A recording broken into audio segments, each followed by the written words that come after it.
Hey guys, welcome back to my channel. It's your girl, the Brooke Ashley, and today we are here to discuss Basketball Wives Season 9, Episode 2.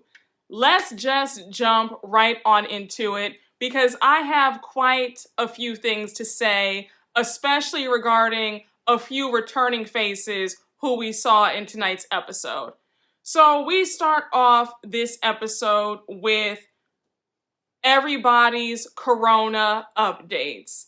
Let me say that I, for one, am really getting frustrated by all of these reality shows showing us the beginning of this pandemic. We are coming up on a year of COVID-19 being in our lives, and when I tell you, I am tired. And I'm sure that many of you feel the same way. Many people still have not been able to see their loved ones. So it's kind of like, really, we have to see you all go through all this again? Like, it feels almost like trauma porn at this rate, But I digress. So we see a clip of Evelyn really distraught. Her stepfather has COVID and she is really emotional about it. He also has pneumonia. Then we cut to the clips of the George Floyd protests. And then Malaysia, we see that she's in Atlanta now. She's with her kids and she's talking about how COVID isn't the only pandemic that we're facing. We're also facing a crisis with police brutality. So then we also see Phoebe with her kids. She's back in New Jersey. And then we see a clip of OG and Kwame. So next we see Jackie and her son. She says that she is dealing with this pandemic the best way that she can, taking it one day at a time, and how she's happy because they moved into their Sacramento house because she wants to get away from all of the hustle and bustle in LA, and she feels safer and calmer. We see her also making some smoothies with her son and her prisoner / husband, Doug Christie, and she's just, making small talk with her son, asking him how he's liking doing school work at home versus being on campus because that he's college aged. So he's like, it's all right. It's not that bad. I'm doing just fine. And we see in her confessional, she makes jokes about how she's been uber healthy now. She is drinking a whole bunch of smoothies and she's getting rid of the toxins in her body and in her life. And we can all put two and two together about who she's referring to when she says toxins in her life. You already know her and Malaysia are in a little tiff. So she's talking about Miss Pargo, okay? Jackie also makes mention that OG is the only one of the ladies who has reached out to her during these last few months. And again, it really shows that these ladies on these shows are not true friends at all because it only takes a few seconds to reach out to a friend and be like, hey girl, how you doing? Just thinking about you, just wanted to say hey. But again, I digress. So we move on to the next scene and we are in Houston. It is Shawnee and she's with one of her daughters. She lets us know that two of her kids are at LSU. The other kid is with Shaq. And then the other kid, I think she said, was in LA doing some business endeavors. So it's just her and I think her youngest daughter. So they're just making small talk. She says that she's happy to be with her baby girl. And they're just laughing and joking. And I have to say, although I am not a Shawnee fan, her Houston home is stunning, okay? I was salivating at that kitchen. That marble, I was like, okay, yes. But of course, anybody would. When you get a $30 million divorce settlement, I expect you to have some excellent taste. But again, I digress. So she asks her daughter if she misses LA. Her daughter's like, yeah, I miss LA a lot. And then Shawnee says, well, I don't know if I miss LA so much, but I do miss seeing all my friends. And she's like, I'm going crazy with this pandemic because mama needs to get out and have a life too. So now we see Malaysia, and she is in Atlanta, and she is just saying that she loves her babies, but she needs some adult time. So the doorbell rings, and it is Kristen and her little adorable baby girl. And so Malaysia's really happy to see her. Kristen remarks in her confessional that she moved to Atlanta a few months ago, and her and Malaysia have play dates with their kids, and they hang out on the regular. So her baby and Malaysia's little girl, they go on to play, and then Malaysia and Kristen go on out to the patio to just talk. So they sit down and they're just making some small talk, and Malaysia brings up Cece and Byron getting married. You all remember Cece from last season. I thought Cece was so cool, and I thought that she was way too good for Basketball Wives. She really fit in more with the Beverly Hills ladies, okay? I liked Cece a lot, but let me just get back on track here.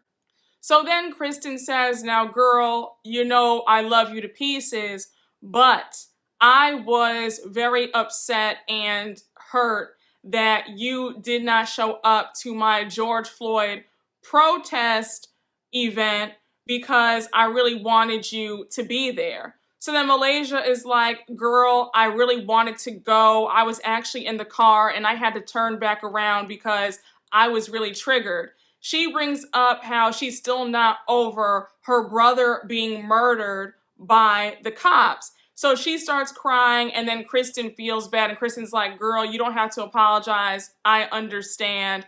And then Malaysia's just saying that is really weighing heavy on her. And listen, I get it. If I was dealing with a loved one of mine being killed by the cops, I don't think I would have had the emotional bandwidth to go either. So then they're both crying, and then we move on to the next scene, and it is back to Evelyn, the colorist Lozada. I'm going to keep calling her that until this season is over. So we see that she has all of her shoes lined up. She got the Chanels and the Pradas and the YSLs and the Louis Vuittons and the Louboutins, and her daughter comes on out, and she's like, okay, like, you gotta throw these away. Like, you've had these for years. You don't even wear them. And Evelyn's like, I've already given a lot away to charity. Like, I'm keeping these. And then Evelyn brings up how she's moving and they are packing and donating things because she needs to get rid of a lot of the things that she has. So Evelyn and her daughter start talking, and she brings up how her heart feels really heavy between the death of her stepfather and this legal mess that she's in with OG. She just feels really upset. I was kind of like, girl, what we're not going to do is act like OG started anything. You were badgering that woman. You called her ugly multiple times. You have a history of being a bully to the darker skinned women on the cast each and every season. You're a nasty and vile individual, and you need to pay the consequences for your actions, period. You've been able to get away with murder these last 8 seasons, so I'm glad that OG is suing you right back and she's putting your feet to the fire.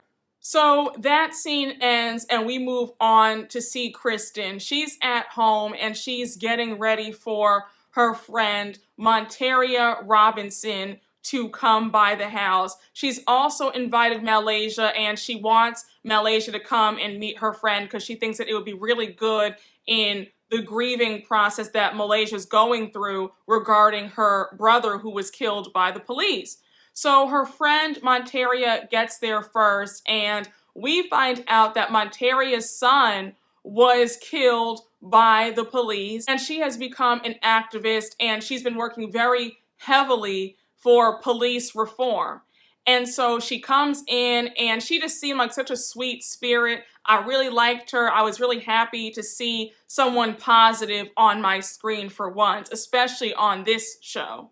So Malaysia comes over and she immediately greets Kristen and Kristen's friend Monteria Robinson, and she gives Monteria her condolences regarding her son. Monteria says, and my condolences regarding your brother as well.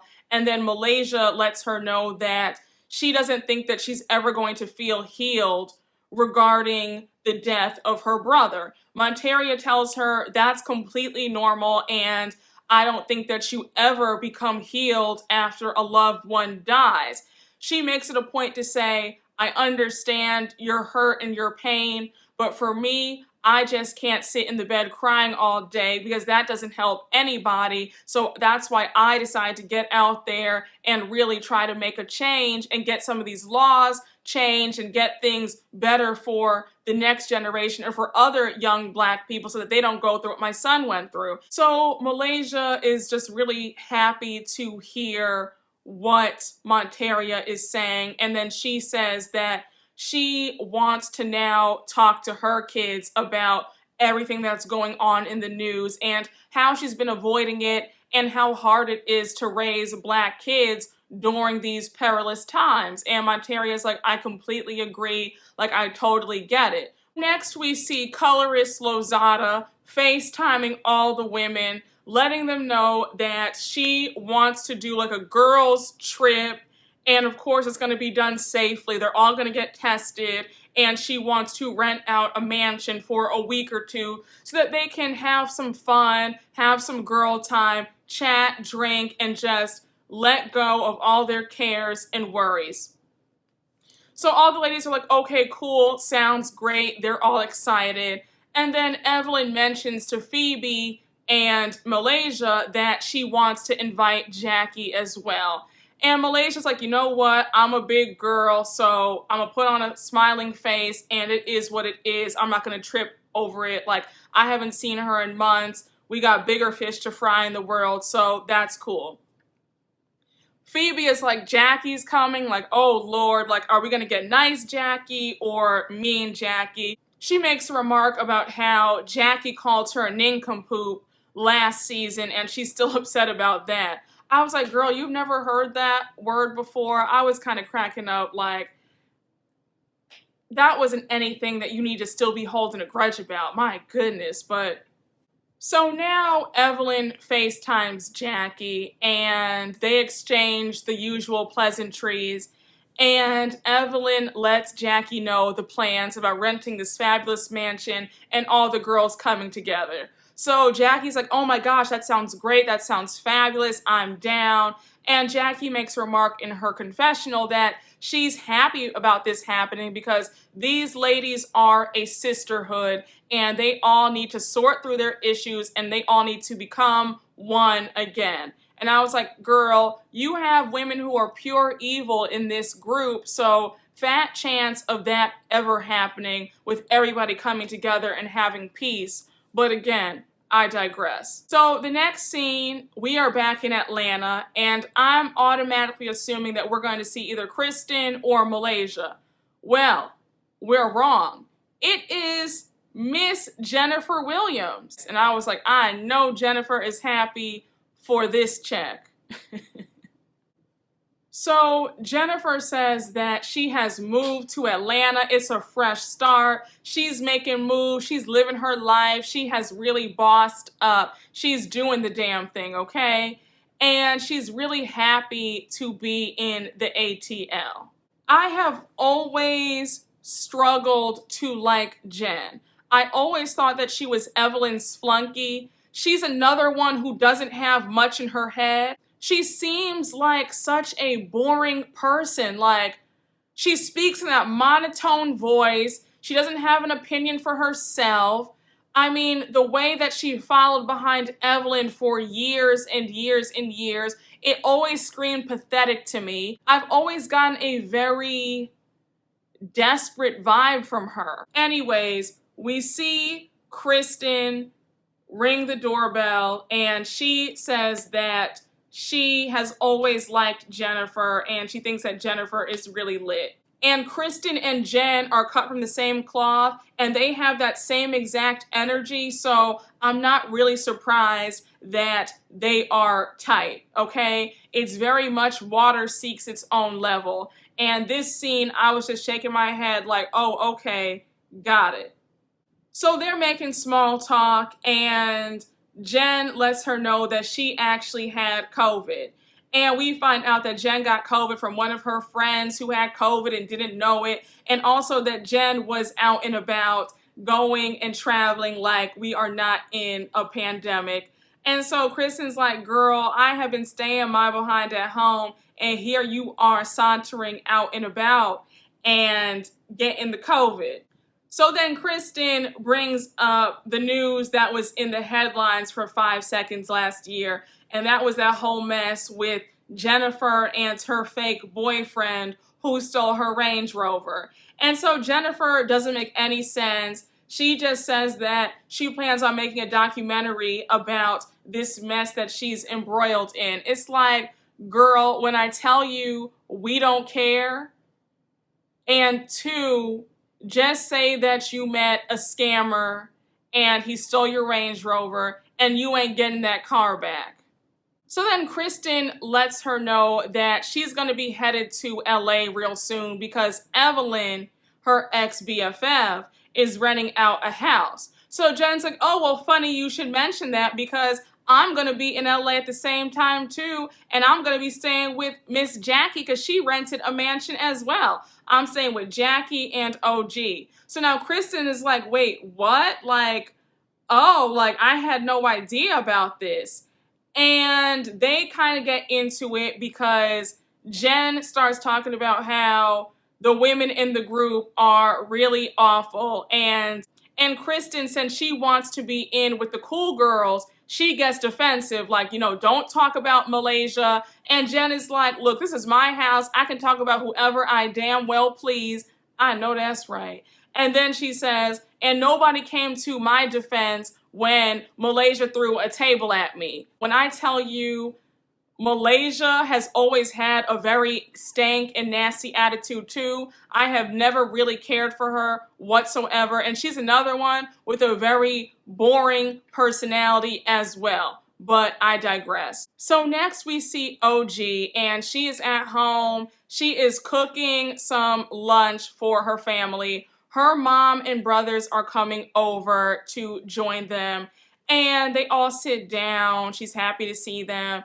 And she brings up the legal drama that she's going through with old Colorist Lozada. And she's like, knowing that everything that I've worked so hard for could be destroyed because of this BS is just so crazy to me. So her family offers her some encouraging words. She lets them know that she's also going to be going on this trip with the ladies too. And she's like, do y'all think it's a good idea? Now, quite frankly, her family did not seem like they wanted to talk about it. They kind of seemed like, girl, can we just eat our food? Can we talk about something else? Like, I want to talk about this. But it was like they only did it because the cameras were right there. But I know when those cameras cut right off, it was like, okay, let's talk about something else. They just let her know, again, it's going to be okay. Tell her to stay strong, more encouraging words. And then they have a toast and get back to eating. So now, this is the scene that really pissed me all the way off. We see Kristen racing to FaceTime her leader, Miss Colorist Lozada, and she's dropping the news that Jackie has not only rented her own mansion, but that she invited OG and Jen to stay with her. So Evelyn is like, wait, what? Now Evelyn got the nerve to be really upset and pissed off, like, well, I don't even know if I want to go now. Like, I just want it to be good vibes. I don't want to be all this BS. Kristen, I wasn't really an avid watcher of the last 2 seasons, but I do remember how you were so desperate to be in with the cool girls, aka Evelyn and Jen. And then for you to co-sign on Evelyn's behavior and say that, you know, as a dark-skinned woman myself, I even think that OG is out of line. Do you know what that does when you try to discredit somebody with a valid claim that there was some colorism against them? I said, girl, I know you sitting up here lying to me. Where's your dignity? For you to say that OG is reaching, like, I've never seen you act like that, and colorism is a serious topic, and OG's just pulling this out of the sky. No, she's not. Colorism is so intertwined in our everyday lives the same way that racism is. Colorism is the reason why if a darker skinned black person and a lighter skinned black person are in court for the same petty crime, the darker skinned person is usually punished more severely than a lighter skinned person. Statistics have shown that.